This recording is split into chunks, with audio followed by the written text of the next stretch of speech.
नमस्कार, मी भाऊ तोरसेकर. तुम्ही बघत आहात प्रतिपक्ष. मित्रांनो, अनेकदा आपल्यासमोर ज्या गोष्टी असतात त्या दिसत असतात, पण आपल्याला समजतात असं नाही. या नुकत्याच झालेल्या निवडणुकांच्या निकालांचा जो उहापोह गेल्या 4-5 दिवसापासून चालू आहे, त्यात 3 राज्य अचानक भाजपने कशी जिंकली, निदान छत्तीसगड तर भाजपने जिंकायलाच नको होतं याविषयी सगळ्या विश्लेषकांना खात्री आहे, पत्रकारांना खात्री आहे, आणि तरीही जिंकली. तर मग त्याची कारणं शोधायचा प्रयत्न चालला आहे.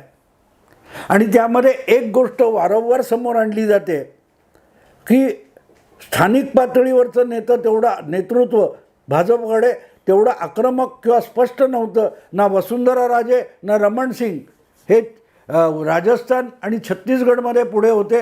मध्य प्रदेशात निदान भाजपचा मुख्यमंत्री होता आणि तो सुद्धा स्वतःची लोकप्रियता दाखवत होता.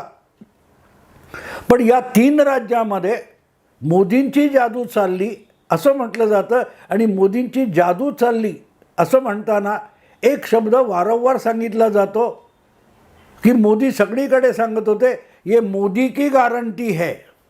म्हणजे मी तुम्हाला खात्री देतो, मोदी व्यक्ती म्हणून मी खात्री देतो, माझ्यावर विश्वास ठेवा. काय सांगत होते मोदी? नरेंद्र मोदी या माणसावर विश्वास ठेवा आणि भाजपला मत द्या. आणि म्हणून भाजपचं सरकार माझ्यावर विश्वास ठेवून तुम्ही आणलं तर मग तुमच्या अपेक्षा वगैरे ज्या आहेत त्या पूर्ण करणं ही माझी जबाबदारी असेल. मी मुख्यमंत्री असेन नसेन, मुख्यमंत्री आमच्या पक्षाचा कोणी होईल, पण तो तुमच्या इच्छा आकांक्षा पूर्ण करणार नसेल तर त्याला बाजूला सारून योग्य माणूस बसून मी तुमच्या इच्छा आकांक्षा पूर्ण करेन. हेच एक प्रकारचं मोदींचं आश्वासन होतं, ज्यावेळेला मोदी सांगायचे की ये मोदी की गारंटी है. मित्रांनो, हे सगळं बघितलं ना तेव्हा मला खरंच स्मरणशक्ती जागी झाली. निकाल लागल्यानंतर जे काय दिल्लीच्या मुख्यालयामध्ये पंतप्रधान नरेंद्र मोदी यांनी आपल्या पक्षाच्या सगळ्या कार्यकर्त्यांचा जो जमावडा होता त्याच्यासमोर भाषण करताना आणखीन एक गोष्ट सांगितली. जे राहुल गांधी किंवा विरोधी पक्षांनी जातीय जनगणनेचा आग्रह निवडणूक काळात धरला होता आणि तरी त्याविषयी भाजप आणि नरेंद्र मोदी यांनी साफ मौन धारण केलं होतं. जातीय जनगणना करणार की नाही करणार याविषयी अजिबात होकार दिला नाही, नकार दिला नाही. आणि विरोधी पक्ष तर बिहारप्रमाणे जातीय गणना झालीच पाहिजे हा आग्रह धरून होती. आणि त्यामुळे ओबीसी वगैरे आपल्या बाजूला येतील असं या सगळ्या विरोधी पक्षांना वाटत होतं. पण मोदी त्याला बळी पडले नाहीत. अर्थात त्यांनी त्याचा विरोध पण केला नाही, पण मतं हवीत म्हणून त्या भूमिकेच्या मागे मोदी पळाले सुद्धा नाहीत. आणि निकाल लागल्यानंतर केलेल्या भाषणात मोदी म्हणतात, माझ्यासाठी या देशामध्ये या समाजामध्ये 4च जाती आहेत. एक म्हणजे महिला आहे, एक म्हणजे कष्टकरी शेतकरी आहे, एक म्हणजे काहीतरी तरुण आहे, बुद्धिमंत, असे म्हणजे समाजाचे सर्व घटक सगळ्या जातीतले जे 4 गोष्टींमध्ये विभागले जातात, तरुण, महिला, शेतकरी, कष्टकरी, आता ह्या सगळ्यांना हे 4 घटक हे तुम्हाला देशातल्या प्रत्येक जातीमध्ये सापडतील. ब्राह्मण पण शेतकरी आहेत, ओबीसी पण शेतकरी आहेत, ओबीसी पण तरुण आहेत, ओबीसी महिलासुद्धा आहेत. हे जे सगळं त्यांनी सांगितलं हे बघितल्यानंतर आणि आधी जाती जनगणना आणि मोदी की गारंटी या सगळ्या गोष्टी जेव्हा माझ्या डोक्यामध्ये पिंगा घालायला लागल्या तेव्हा मित्रांनो माझी स्मरणशक्ती खडबडून जागी झाली. मी तब्बल 40-42 वर्ष मागे गेलो. 1977 साली आणीबाणीनंतर ज्या लोकसभेच्या निवडणुका झाल्या होत्या त्यामध्ये 4 पक्षांनी एकत्र येऊन विरोधी पक्षांनी जनता पक्ष हा नवा पक्ष स्थापन केला. आणि इंदिरा गांधींवर जनतेचा इतका राग होता की खुद्द इंदिराजी आणि त्यांचे लाडके पुत्र संजय गांधी या दोघांनाही त्यांच्या बालेकिल्ल्यात पराभूत करून जनतेने देशामध्ये बिगर काँग्रेस सरकार पहिलं आणलं होतं, जनता सरकार आणलं होतं आणि त्यांच्यातल्या भांडणातून सरकार अस्थिर झालं, तटगट पडले आणि परत एकदा मध्यावधी निवडणुका 80मध्ये झाल्या, त्या इंदिराजींनी जिंकल्या.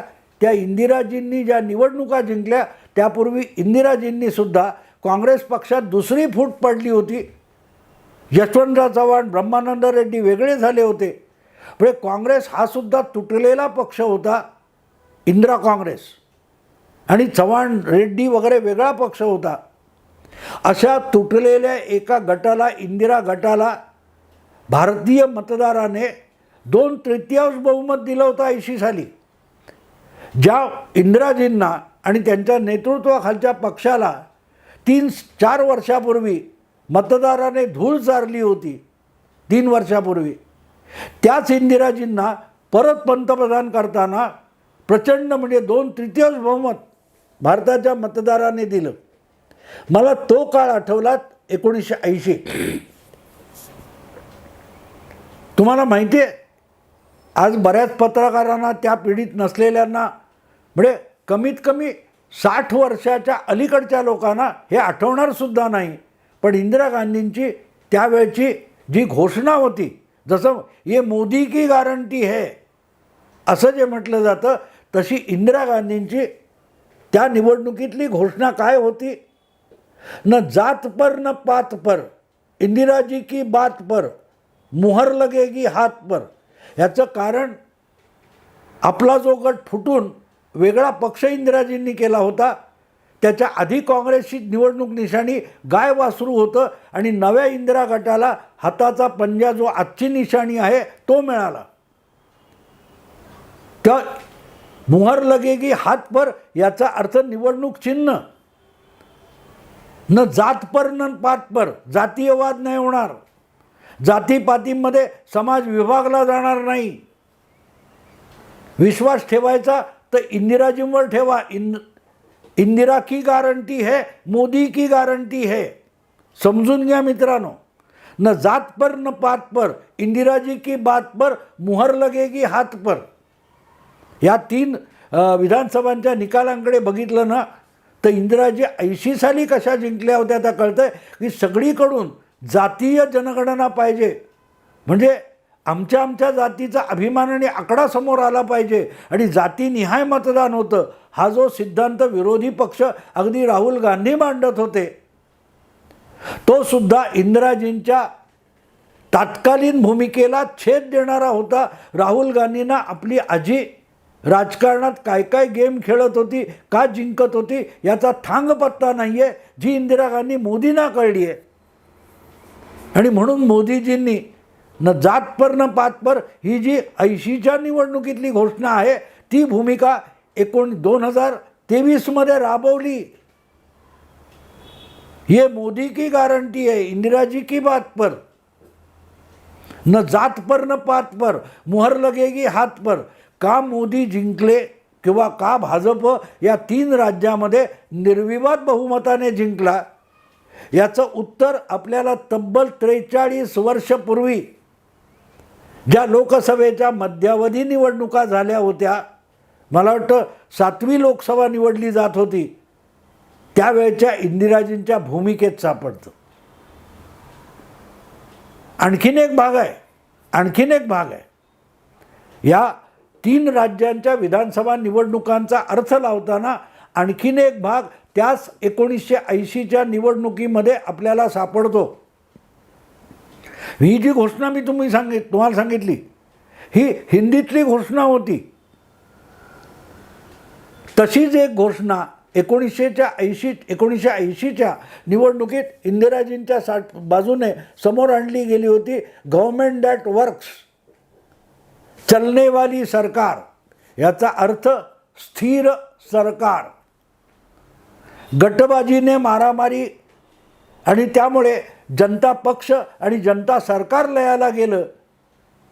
2-2, 1.5 महिन्यांनी, 4 महिन्यांनी सरकारं बनत होती. अशा मोजून मापून गणितं बनवली जात होती.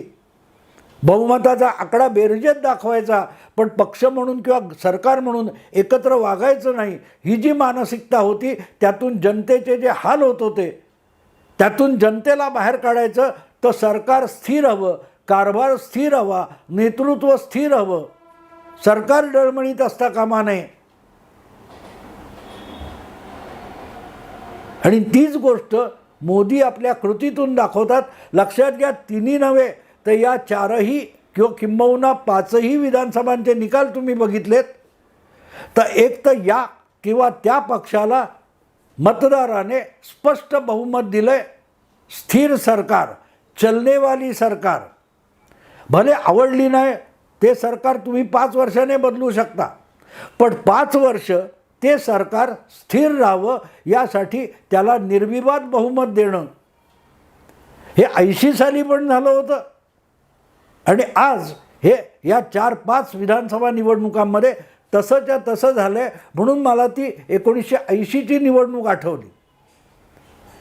आणि त्यावेळेला ज्या भूमिकेमध्ये इंदिराजी होत्या त्याची जाण किंवा खबरबातसुद्धा आज कुठल्याही काँग्रेसवाल्याला नाही आहे. तेव्हासुद्धा इंदिराजींच्या विरोधात 2 किंवा 3 आघाड्या वेगवेगळ्या लढत होत्या, पण त्या सगळ्यांना झुगारून कचऱ्याच्या टोपलीत फेकत मतदाराने इंदिराजींना एकट्याला, एका पक्षाला क्लिअर कट बहुमत दिलेलं होतं. आज जेव्हा आपण मध्य प्रदेश, राजस्थान, छत्तीसगड, तुमच्या तेलंगणा इथे एका पक्षाला स्पष्ट बहुमत, हे समजून घ्यायचं असेल तर इंदिरा गांधी समजून घ्यावी लागते. आणि राहुल गांधींना आपल्या आजीचा वारसा हवा आहे, पण आजी कसं राजकारण खेळवत होती, त्यातला आशय काय होता, त्यातल्या भूमिका काय होत्या त्या समजून घेण्याची गरजही वाटत नाही. ही काँग्रेसची आणि राहुल गांधींची शोकांतिका आहे. पण राहुल गांधी ज्या आपल्या दादीचं किंवा आजीची आठवण सतत करत असतात, प्रियंका वगैरे, त्यांना आजीने काय काय राजकारण केलं त्याकडे ढुंकून बघावं असं वाटत नाही. पण मोदी आणि शहा मात्र इंदिराजींच्या राजकीय डावपेचांचा सुद्धा बारकाईने अभ्यास करतात. आणि नुसता अभ्यास करतात असं नाही, तर त्याप्रमाणे आपण राजकारण करून कसं जिंकायचं ह्याची आखणीसुद्धा करतात. आणि म्हणून अगदी बारकाईने सांगायचं मित्रांनो, तर या ज्या 3 विधानसभांच्या निवडणुका भाजपने प्रचंड बहुमताने जिंकल्या किंवा तेलंगणामध्ये काँग्रेसला स्पष्ट बहुमत मिळालं, त्याला मी इंदिरा डॉक्ट्रिन असं म्हणेन. इंदिरा डॉक्ट्रिन. जनतेला काय हवं हे इंदिराजी ओळखायच्या. भाजपने, तुमच्या जनता पक्षाने जो काय वैचारिक गोंधळ माजवला आणि त्यामुळे शासकीय व्यवस्था अस्थिर करून टाकली होती, तीच अवस्था त्याच्यापूर्वी जवळजवळ 10-12 वर्ष आधी होती. 1967 ते 1970पर्यंत 9 राज्यामध्ये काँग्रेसचा पराभव झालेला होता किंवा काँग्रेसच्या हातून सत्ता गेलेली होती. वेगवेगळे विरोधी पक्ष, वैचारिकदृष्ट्या एकामेकापासून प्रचंड दूर असलेले पक्ष, हे फक्त आमदारांची बेरीज दाखवून सरकार बनवत होते.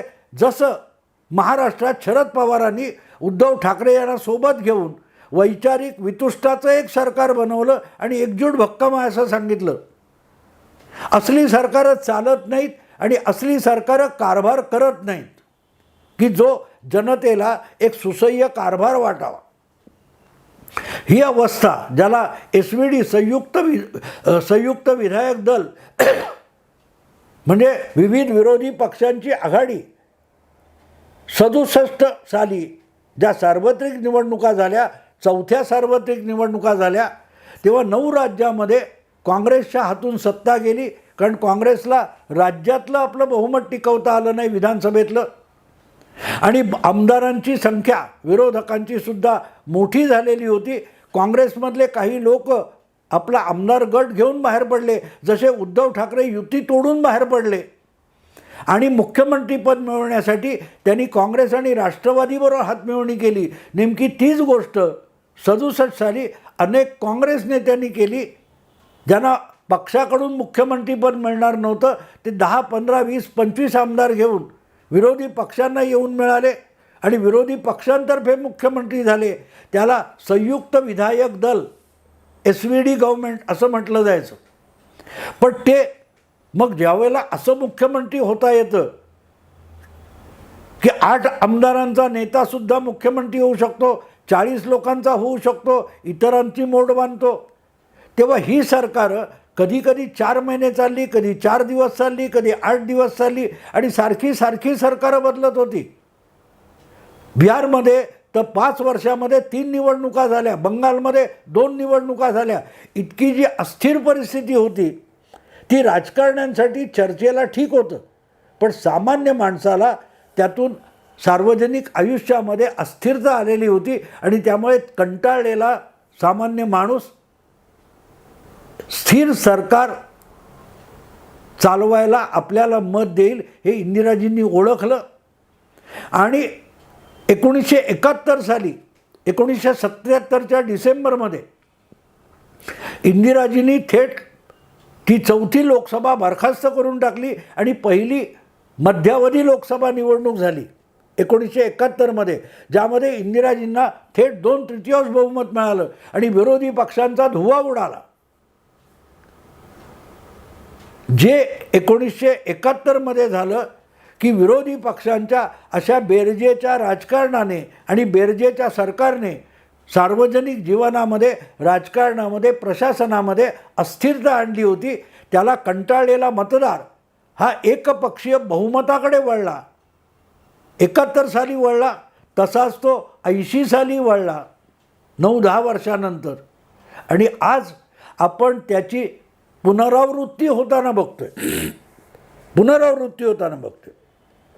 आज जेव्हा आपण बघतो की 3 राज्यामध्ये भाजपला, तेलंगणामध्ये काँग्रेसला आणि तिकडे दूर मिझोराममध्ये नव्याने स्थापन झालेल्या एका पक्षाला क्लिअर मेजॉरिटी मिळाली. हे इंदिराजींच्या कालखंडाची पुनरावृत्ती आहे. फक्त इंदिरा गांधी काँग्रेसमध्ये होत्या, मोदी काँग्रेसमध्ये नाही आहेत. त्या काळात इंदिरा विरोधी राजकारणामध्ये तेव्हाचा जनसंघ होता, ज्याला आज भाजप म्हटलं जातं, तो विरोधी आघाड्यांमध्ये होता. आज भाजप हा देशातला सर्वात मोठा पक्ष आहे, स्थिर सरकार देऊ शकणारा बलदंड पक्ष आहे. आणि तेव्हाचा बलदंड पक्ष म्हणून मध्यवर्ती असलेला काँग्रेस हा आता इतका विखुरला आणि मोडलेला पक्ष आहे की तो विरोधकांच्या आघाड्या जमवण्यामध्ये आपलं सगळं बळ खर्ची घालतोय. थोडक्यात इंदिरा गांधींचा वारसा जो आहे, राजकारणाचा वारसा, हा वारसा नरेंद्र मोदी अत्यंत खुबीने, हुशारीने पुढे नेत आहेत. आणि इंदिराजींचाच नातू राहुल गांधी आपल्या आजी आणि तिच्या राजकीय वारशाकडे पाठ फिरवून तात्कालीन 70-50 वर्षापूर्वीच्या विरोधी राजकारणाचे धडे गिरवतोय. किती विचित्र विरोधाभास आहे. आपल्या आजोबा आजीचा दैदिप्यमान इतिहास आणि राजकारण हे राहुल गांधींना समजूनही घेता आलेलं नाही. आणि म्हणून त्याच राहुल गांधींकडे जी काँग्रेसची धुरा आलेली आहे, तेच राहुल गांधी त्याच काँग्रेसच्या घसरगुंडीचं कारण होऊन गेले. कारण ज्या नेहरूंनी आणि त्यांची कन्या इंदिरा गांधी यांनी काँग्रेसला सत्तेच्या कळसापर्यंत पोहोचवलं होतं, त्यांचाच वारस आज त्याच राजकारणाकडे पाठ फिरवतोय. आणि त्यांनी ज्या विरोधाला टक्कर दिली होती त्या विरोधाचा वारसा राहुल गांधी पुढे नेत आहेत. पण असो, या क्षणी नरेंद्र मोदी हे 4 दशकापूर्वीच्या इंदिरा गांधींच्या भूमिकेत आहेत. ते नेमकी इंदिराजींनी जी पावलं टाकली ती पावलं आज नरेंद्र मोदी टाकते. इंदिराजींनी ज्या प्रकारच्या भूमिका घेतल्या, ज्या प्रकारचं धोरण राबवलं, त्याची पुनरावृत्ती मोदी आणि शहा करतायत. आणि म्हणून मी तुम्हाला त्यातल्या अगदी घोषणेपर्यंत न जात पर न पात पर, इंदिरा जी की बात पर मुहर लगेगी हात पर, तो इंदिरा की बात पर यापेक्षा नरेंद्र मोदी की बात पर मुहर लगेगी कमल पर झालं ना. न जात पर न पात पर, चलने वाली सरकार, स्थिर सरकार, या गोष्टी राहुल गांधी समजूनही घेत नाहीत. त्या गोष्टी मोदींनी प्रत्यक्षात उतरून दाखवल्या, करून दाखवल्या. आणि म्हणून मला गंमत वाटते की या निकालांचा आशय आणि निचोड, निष्कर्ष, निकष शोधायचे असतील तर अशा इतिहासात शोधावे लागतात. इंदिरा गांधींना लोकांनी मतं का दिली 71 साली? लोकांना तो चमत्कार वाटला होता, अगदी राजकीय विश्लेषकांना वाटला होता. आजही ते विश्लेषक किंवा त्यांचे वारस पुढे गेलेले नाहीत, त्यांना अर्थ कळत नाही की मोदींना का मतं दिली, त्यावेळेला का दिली शोधा. मग तुम्हाला कळेल की आज परत एकदा मोदी की गारंटी या शब्दाचा अर्थ काय होतो. इंदिरा गांधी समजल्या. इंदिरा गांधींचं राजकारणातलं यश किंवा पुनरागमन समजलं तर मोदींच्या काल परवाच्या विधानसभा निवडणुकीतल्या यशाचं रहस्य उलगडेल आणि 2024मध्ये परत एकदा मोदी का बाजी मारून जागतील त्याचाही अंदाज येऊ शकेल. ते अर्थात राहुल गांधी करतील, तो अंदाज घेतील अशी माझी बिलकुल अपेक्षा नाही.